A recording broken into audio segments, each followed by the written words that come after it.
Well, Happy New Year to you all, except there's no real reason to think it is going to be a Happy New Year. We've got a COVID crisis that seems to be endless, we've got a migration crisis which is getting even worse, and now, of course, we've got energy crisis as well. I don't know if you saw in the paper last week that energy prices for the average household are going to leap up in the spring from an average of £1,200 last year to over £2,000 a year next year. And the shocking thing about this is that it's not an accident. This is a deliberate policy of this Conservative government under Boris Johnson and their commitment to net zero carbon emissions.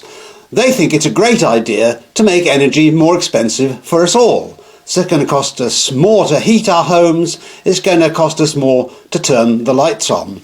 And what about fuel poverty in this country? There are 2.5 million households, that's 7-8 million people, who pay more than 10% of their net income to pay their fuel bills. And that number is set to increase by 1 million, from 2.5 million households to 3.5 million households in the next 12 months. So this government is deliberately pursuing a policy of soaking the poor. And even if you're not officially classed as poor, it's still going to cost you hundreds of pounds a year more than you're used to paying. And for what? Britain produces about 1% of the world's CO2 emissions. China produces 30%. And they're merrily building about 250 coal-fired power stations, not only in China, but in their client states around the world. This is absolute madness.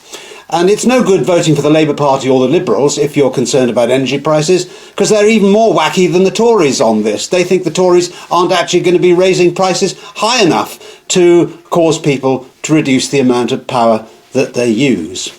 So Boris has a great idea that vote Tory to get green. But actually, if you vote green, vote Tory, then you're voting to become blue with cold. UKIP is the only party that has a sensible energy policy of allowing people to pay reasonable prices for the amount of energy they want to use to maintain basic human decencies of keeping warm in the winter and keeping the lights on. So vote for UKIP, the only real alternative.